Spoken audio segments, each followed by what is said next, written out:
Kekalahan Isla telah dikonfirmasi, dan Takuto, sang raja dari Minogra, hanya bisa berdiri terpaku. Pikirannya kacau. Terlalu banyak hal berputar tanpa arah, seolah seluruh sistem nalar yang ia bangun sejak awal permainan ini mendadak runtuh oleh satu kenyataan pahit. Kenapa Isla kalah? Pertanyaan itu terus terulang dalam pikirannya. Di mana letak kesalahan? Apa yang luput dari perhitungannya? Tapi setiap kali pertanyaan itu muncul, jawabannya selalu lenyap, digantikan oleh kehampaan. Pasukan Minogra yang selama ini mengandalkannya sebagai pusat komando, kini berada dalam kebingungan. Para Dark Elf yang memiliki akses telepati, serta unit-unit bawahannya terus-menerus mengirim pesan, menanti instruksi. Namun Takuto tak menjawab. Suara mereka hanya menjadi gema jauh di dasar pikirannya yang kosong. Pikirannya ketakutan, tetapi justru karena itu, ia merasa tenang. Ibarat seseorang yang sudah berdiri di tepi jurang. Takuto tahu, satu langkah lagi bisa mengakhiri segalanya. Jika ia adalah manusia biasa, mungkin saat ini ia sudah duduk bersimpuh, memeluk lutut, menutup mata, dan melarikan diri dari kenyataan. Atau bisa saja ia melampiaskan amarahnya, meneriakkan nama Isla dalam rasa bersalah, menuduh siapapun, menyalahkan siapapun, berteriak hanya agar suara hatinya tak terdengar. Namun, Takuto bukanlah manusia biasa. Ia adalah Ira Takuto, pemain terbaik dalam sejarah Eternal Nations, pemimpin dari peradaban mengerikan bernama Minogra, dan mentalitasnya tak serapuh itu. Ia menutup matanya perlahan, lalu ia membuka mata kembali. Cahaya dalam matanya berbeda, tak lagi dipenuhi keterkejutan atau kesedihan, melainkan kilatan keteguhan dan keberanian yang tak bisa didefinisikan. Inilah cahaya seorang pemimpin sejati yang tak akan membiarkan bangsanya jatuh hanya karena satu tragedi. Takuto sama, apa yang terjadi? Tepat di saat itu, suara telepati Atou menembus ke dalam pikirannya. Ia baru bisa menjawab sekarang, setelah semua fokusnya sebelumnya terkunci pada Isla dan kedua anak itu. Isla telah gugur. Dia terlibat dalam event kematian. Atou terdiam sejenak sebelum akhirnya berteriak keras. Nadanya mengguncang kesadaran Takuto. Ia tahu peristiwa ini akan terjadi, namun tetap saja kenyataan itu menamparnya. Kilasan tentang pertarungannya melawan Ice Rock kembali mengisi pikirannya, dan rasa bersalah menyeruak. Namun ini bukan saatnya menyesali kegagalan. Ia tak boleh membuang waktu dengan meratapi kesalahan. Yang paling penting sekarang adalah memastikan keselamatan raja mereka. Ini situasi darurat. Kekalahan Isla berarti ibu kota kita nyaris tanpa pertahanan. Aku akan segera balik arah menuju Daijukai. Siapkan pengawalan dan evakuasi dirimu sekarang juga, Yang Mulia. Meskipun pasukan Dark Elf dan unit serangga seperti Longleg Bugs masih bertahan di ibu kota, mereka tak akan cukup jika salah satu dari Shintenu muncul lagi. Situasinya lebih gawat dari yang ia kira. Lebih berbahaya, lebih mendesak. Namun langkah Atou terhenti ketika suara sang raja kembali terdengar. "Tunggu dulu. Kenapa, Yang Mulia?" serunya. Suaranya bergetar, tak lagi hanya berisi amarah, melainkan sebuah kesedihan. Tapi yang ia dengar kemudian mengubah segalanya. Isla sudah mati, itulah kenyataannya. Tapi anak-anak itu, mereka masih hidup. Dan kini mereka bergerak ke selatan, menyapu musuh di sepanjang jalan. Seolah-olah mereka hendak membalas kematiannya. Mata Atou membelalak. Anak-anak itu! Tapi mereka hanya anak kecil. Mereka tak akan sanggup bertarung dengan kekuatan sebesar itu. Isla menggunakan skill level max-nya, yaitu Throne Succession. Ucapan itu seperti sambaran petir dalam pikirannya. Semuanya kini jelas. Salah satu kemampuan unik Isla, Throne Succession, mampu mewariskan skill hero kepada unit pilihan. Tak hanya itu, unit tersebut juga akan mewarisi seluruh kemampuan tempur Isla saat ia kalah. Itu berarti, kedua anak itu kini adalah hero. Mereka bukan hanya penerus secara simbolis, melainkan penerus kekuatan sesungguhnya. Isla berhasil, di detik terakhir hidupnya, melahirkan dua entitas baru yang melampaui batas karakter minor. Mereka telah menjadi hero units. Takuto kini memikirkan satu hal, yaitu mengamankan mereka. Dalam Eternal Nations, unit dengan hero skill adalah eksistensi langka. Mereka tak bisa direproduksi begitu saja. Kehilangan mereka sama saja dengan kehilangan kekuatan inti peradaban.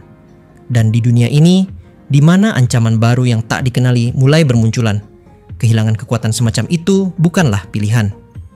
Aku tak bisa membiarkan mereka hancur di tempat seperti ini. Keberadaan unit hero sangat penting bagi masa depan negara kita. Dan lebih dari itu, mereka adalah rakyat kita. Dalam satu tarikan napas, Takuto telah memutuskan. Bukan hanya sebagai pemain, tapi sebagai pemimpin sejati yang memikul nyawa rakyatnya di pundak. Ucapan Takuto menggema di benak Atu. Sekarang kedua anak itu sedang marah. Langkahnya terhenti sejenak, tapi hanya untuk menarik napas.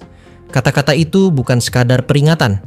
Itu adalah penegasan bahwa situasinya jauh lebih serius daripada yang ia bayangkan. Atau sadar, kemarahan dua anak yang baru mewarisi kekuatan Isla bukanlah hal sepele. Jiwa seorang hero menentukan kekuatannya, dan jika amarah menguasai mereka, kekuatan itu bisa menjadi luar biasa atau sepenuhnya lepas kendali. Namun, jika Takuto membiarkan mereka bertarung, itu artinya ia percaya bukan hanya pada kekuatan mereka, tapi juga pada warisan Isla dan ikatan mereka sebagai satu keluarga. Penyesalan sempat membelenggu hati Atu. Ia menyalahkan dirinya atas keterlambatan melapor soal serangan yang mengintervensi sistem. Tapi kini, rasa bersalah itu berubah menjadi tekad. Ia menerima perintah dan tak ada lagi keraguan. Atas kehendak sang raja, aku akan melindungi mereka. Dengan kekuatan kakinya yang melampaui kecepatan kuda, Atu melesat ke selatan. Aura jahat di sekeliling tubuhnya kian membesar. Monster yang mencoba mengadang langsung dihancurkan.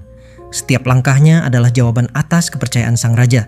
Tak peduli seberapa kuat musuh yang menanti. Tak peduli seberapa liar kemarahan para hero muda itu. Selama Atu masih hidup, dia akan bertarung sampai akhir. Di tengah hutan selatan Daijukai yang mencekam, saat malam melapisi dunia dengan kegelapan dan hawa dingin membekukan nyali, seorang gadis kecil perlahan muncul, tepat di antara kabut yang sangat tebal. Tubuhnya luka-luka, sebagian kulitnya hangus terbakar, dan pakaian compang-camping seperti baru saja lolos dari neraka. Gadis itu adalah Ceria Elfur, seorang hero yang tidak biasa dan juga sangat berbahaya. Matanya kosong tanpa emosi, namun satu mata bersinar dengan simbol sihir mengerikan. Aura jahat dan kekuatan kutukan yang tak dikenal membungkus tubuhnya, mengubah udara di sekeliling menjadi tebal dan menyesakkan. Tanpa ekspresi, ia hanya menunduk dan berbisik pada entitas yang tak bisa dilihat orang lain. Sebuah komunikasi aneh, seperti dialog dengan sesuatu yang jauh lebih menakutkan dari sekadar monster. Di hadapannya berdiri Lady Wind, salah satu dari 4 Shitenao pasukan Raja Iblis. Ia adalah pemimpin angin hitam yang angkuh, sombong, dan terbiasa menganggap remeh semua lawan. Melihat sosok kecil yang tampak lemah itu, ia tertawa, sinis, dan segera memerintahkan pasukannya untuk mengepung dan menghancurkannya. Namun saat para monster mendekat, sesuatu yang mengerikan terjadi. Jeritan kematian pecah di udara. Tubuh-tubuh monster itu membusuk dan hancur seperti daging yang terkena racun mematikan. Daging mereka meleleh, kulit membusuk, dan akhirnya tubuh mereka runtuh menjadi koin emas yang bergemerincing di tanah. Lady Wind terperanjat. Serangannya gagal total. Bahkan teknik pamungkasnya, Black Curse Wind, yang biasa mengutuk musuh hingga mati perlahan, tidak memberi dampak apapun. Sebaliknya, sistem dunia memberinya peringatan. Curse tidak berlaku pada hero. Di momen itulah, Lady Wind pun kini langsung menyadari bahwa Ceria bukan sekadar bocah kecil. Ia adalah seorang hero, dilindungi oleh berkah sistem yang tidak bisa diganggu oleh sihir kutukan selevel dirinya. Namun, keterkejutan berubah menjadi kepanikan. Lady Wind mencoba melarikan diri. Ia mengangkat tubuhnya ke udara dengan sihir angin dan hendak kabur sejauh mungkin dari makhluk menakutkan itu. Tapi, sistem kembali mengintervensi. Bos monster tidak bisa melarikan diri. Escape gagal. Itulah bunyi notifikasi sistem yang muncul saat dia mencoba kabur. Tubuh Lady Wind terhantam paksa ke tanah. Serpihan tulangnya retak dan kulitnya mulai menunjukkan gejala yang sama seperti pasukannya tadi. Ia mulai membusuk hidup-hidup, ditelan kutukan tak kasat mata yang perlahan menggerogoti tubuh dan jiwanya. Dalam kondisi setengah mati, Lady Wind menjerit, mencoba memohon ampun, berharap belas kasihan dari makhluk kecil yang kini berdiri di depannya dengan mata tak berkedip. Tapi Ceria tidak berkata sepatah kata pun. Ia hanya menatap, dingin, datar, dan tanpa belas kasih. Lalu dalam sekejap, tubuh Lady Wind runtuh menjadi koin emas. Tidak ada ledakan, tidak ada serangan terakhir. Hanya kehancuran total yang sunyi, seperti keadilan dari dunia yang tidak mengenal belas kasih. Di tengah kesunyian yang mencekam itu, Chiaria berdiri sendirian. Sosok mungil yang kini telah menjadi bencana hidup. Ia tidak bersorak, tidak tertawa, tidak menangis. Hanya berdiri, mendengarkan bisikan entitas yang hanya bisa ia dengar, dan berjalan perlahan ke kegelapan selanjutnya. Di tempat yang tidak begitu jauh dari medan pembantaian sebelumnya, neraka lain sedang terbuka perlahan. Di sana, di tengah hutan yang telah dibuka paksa oleh pasukan Raja Iblis, sebuah lingkaran sihir raksasa terukir di atas tanah. Warnanya merah kehitaman, berdenyut dalam irama yang menyerupai detak jantung makhluk hidup. Cahaya sihir mengalir dari kristal besar yang ditempatkan mengelilinginya, menjadikan seluruh area tampak seperti altar pengorbanan dari dunia lain. Aromanya adalah kematian, rasa dingin menusuk tulang. Tempat ini bukanlah tempat yang diciptakan untuk kehidupan. Di sekeliling lingkaran sihir berdiri berbagai macam monster dan iblis. Mereka lebih kuat daripada yang ada di titik pertahanan sebelumnya. Dilihat dari jumlah dan skala pertahanannya, ini jelas fasilitas penting milik pasukan Raja Iblis. Namun, sesuatu yang sangat ganjil tengah terjadi di sini. Semuanya berubah jadi diam. Puluhan iblis berdiri mematung, tak bergerak. Tatapan mereka kosong, tak bernyawa, seperti boneka rusak yang lupa bagaimana caranya hidup. Lalu di tengah keheningan itu, seorang gadis kecil berlari-lari mengitari mereka. Tertawa, berputar, menari seperti sedang berpesta dalam festival gila. Dialah Maria Elfur. Mata kanannya bersinar dengan simbol sihir yang sama seperti saudari kembarnya, Chiaria. Namun, berbeda dari ekspresi kosong Chiaria, Maria tertawa dengan penuh kegilaan. Tatapannya liar, suaranya seperti pecahan kaca. Di tempat yang penuh keheningan dan teror, keberadaannya bagaikan api liar di tengah malam pekat. Namun, meski melihatnya, para iblis itu tidak bergerak sama sekali. Di antara kerumunan yang membatu itu, satu sosok mengalihkan pandangannya. Old Mechanic, salah satu dari 4 Shitennou pasukan Raja Iblis dan penguasa elemen bumi. Ia adalah insinyur utama yang menciptakan berbagai senjata mekanis dan fasilitas magis.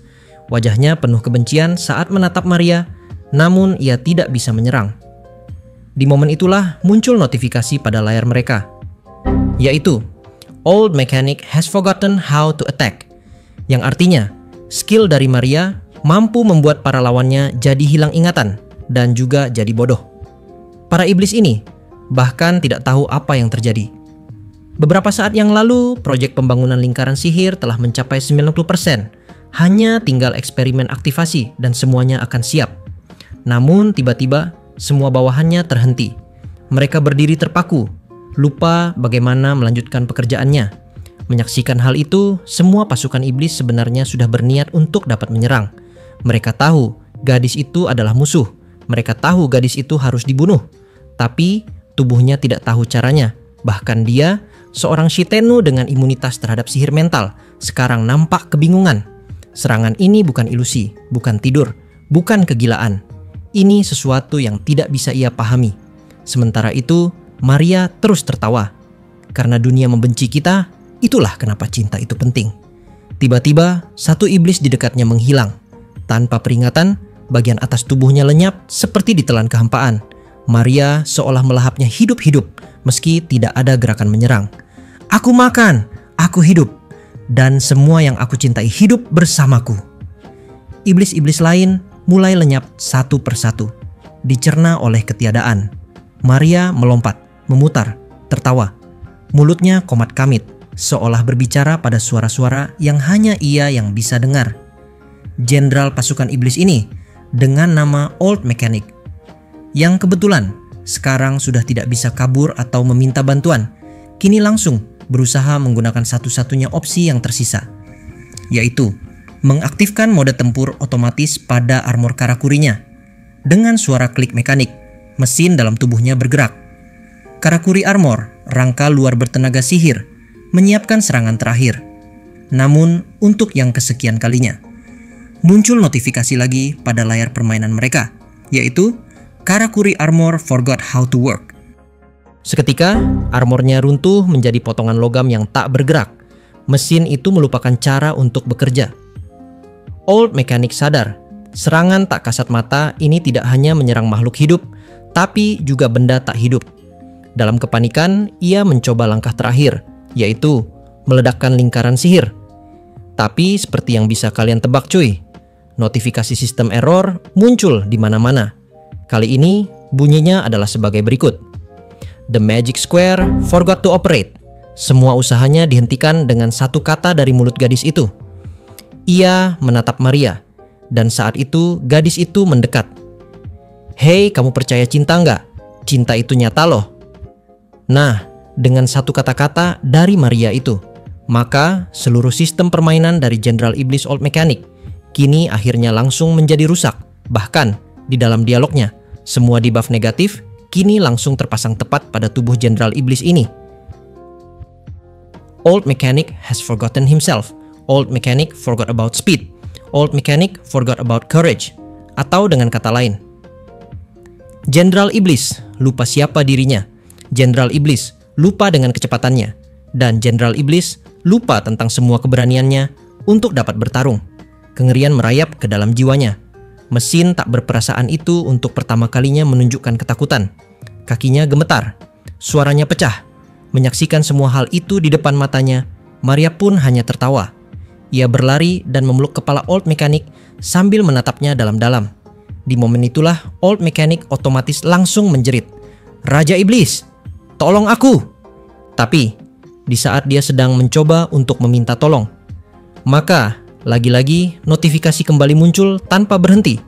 Kali ini jumlahnya jauh lebih banyak lagi. Old Mechanic forgot fear. Old Mechanic forgot the Demon King. Old Mechanic forgot who he was. Kemudian, setelah semua sistem error itu sudah muncul, maka di saat yang bersamaan, Raja Jenderal Iblis terkuat itu kini seketika langsung mati. Namun dengan cara yang sangat tidak normal, dia mati dengan cara melupakan eksistensinya sendiri. Tak ada rasa sakit, tak ada pikiran, hanya cangkang kosong. Maria menatapnya dengan simpati. Ayo lupakan, lupakan semuanya. Dunia, luka, kebencian. Dan akhirnya yang tersisa cuma cinta. Gara-gara itu, semua pasukan Brave Quest saat ini jadi kehilangan kendali. Semua Shitennu dan Komandan Iblis tingkat tinggi telah dihancurkan. Para monster kini hanyalah binatang buas, tidak lebih dari makhluk liar tanpa arah. Tapi perjalanan ini belum selesai. Karena di bawah sinar bulan yang dingin, dua gadis kecil itu telah sampai pada tujuan mereka, yaitu menuju ke tempat dari raja terakhir. Mulai dari sanalah pertemuan terakhir akan segera dimulai, yaitu pertarungan hidup dan juga mati antara hero kembar anak Isla melawan Raja Iblis terkuat dari game Brave Quester yang terkenal.